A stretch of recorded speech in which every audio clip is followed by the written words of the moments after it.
ఒక టాయ్ మన మార్కెట్లో ఒక టాయ్ ఉంటే వాటికి ఎట్లయితే వాటి యూజర్ మాన్యువల్ అంటే వాటిని ఎట్లా వాడాలి ఏం చేయాలి ఆ మాన్యువల్ ఎట్లా వస్తుందో ఈ భగవద్గీత కూడా మనకు ఒక మాన్యువల్.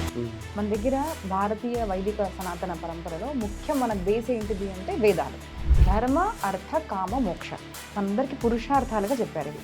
తర్వాత ఇది రాయాలి ఒక బుక్ లాగా రాయాలని చెప్పి గణేశునితో స్టార్ట్ చేసారు. అది ఎట్లా జరిగిందమ్మా అసలు?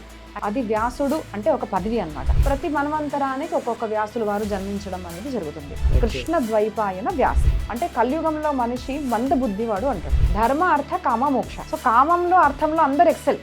యంగ్స్టర్స్ వినాలి అసలు. అలాంటి వాళ్ళు విన్నారా అంటే అమ్మో నేను అంతసేపు కూర్చోను అంటారు. నువ్వు మధ్యలో ఆగిపోయావు అనుకో నేను వెళ్ళిపోతాను. మరి ఇప్పుడు నేను లేచాను సంధ్యావందనానికి అంటే వినాయకుడు వెళ్ళిపోతాడుగా.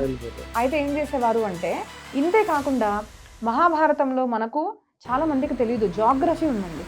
ఇది మాది అసలు మీ చిహ్నాలే లేవు అంటారు. ఆ టెంపుల్స్ పైన వాళ్ళు మస్జిద్ కట్టేయడము ఇది మాది అసలు మీ గుడే లేదు అంటారు.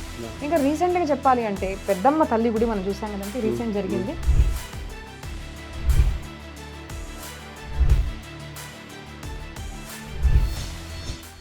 ఇన్ని దేవాలయాలు కూలుస్తుంటే పడుకున్నాడా మనిషి? ఏ పృథ్వీ మీద ఏ లాటిట్యూడ్ లాంగిట్యూడ్ లో కాశీ వస్తుంది, బద్రీనాథ్ ఎక్కడ వస్తుంది, రామేశ్వరం ఎక్కడ వస్తుంది మీరు చూడండి.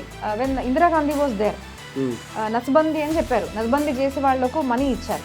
ఈ అట్లీస్ట్ బీజేపీ వచ్చిందన్నా కొంచెం నాకు నమ్మకం ఉంటుంది. లేదంటే శివాజీ మహారాజ్ ఛత్రపతి శివాజీ మహారాజ్గా మారడానికి కారణము Mahabharatam. Who listens to history they create history. Mahabharatam గ్రంథం పేరు మహాభారతం కాదు. మీ చుట్టుపక్కల ఇంటి పక్కన ఎవరైనా బ్రాహ్మణ్ బాధపడుతున్నాడు పూరున్నారు అంటే మీరు పాపం తింటున్నారు అనుకోవాలి. గో బ్రాహ్మణ హితార్థాయ దేశస్య హితాయ చ. పాదాన్ని తీసుకెళ్లి గుహలో బంధిస్తారు 100 పిల్లలు.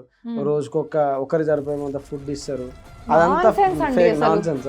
హిట్లర్ గురించి చదివాను, టిప్పు సుల్తాన్ గురించి చదివాను, చెత్త వాళ్ళని హీరో అని చెప్తూ చదివాను. ఇప్పుడు కూడా మనం కనుక చూస్తే ఔరంగజేబ్ హీరో అంటున్నారు. ఛత్రపతి శివాజీ మహారాజ్ గురించి చెప్పారా? రాణి పద్మావతి గురించి చెప్పారు, దుర్గమ్మ తల్లి గురించి అసలు ఇలాంటి వాళ్ళ గురించి చెప్పలేదు. ఝాన్సీకి రాణి, జీజామాత, ఎన్నెన్నో ఇంకా అసలు thousands of people. Is it not non sense? అసలు అది ఏంటిదో కూడా తెలియదు. రేపు ప్రాణం అడుగుతాడా ఏం అడుగుతాడా కూడా తెలియదు. But Arjuna stands up and చేసి గురుగారు మీరు చెప్పండి నేను కొట్టను మీరు లేకుంటే మనము బాణం అనేది కొట్టలేము. సీరియల్స్ లో చూపించినట్టు నాన్ సెన్స్ లేకున్నా కూడా Mahabharatam is a book of ధర్మ అర్థ కామ మోక్ష.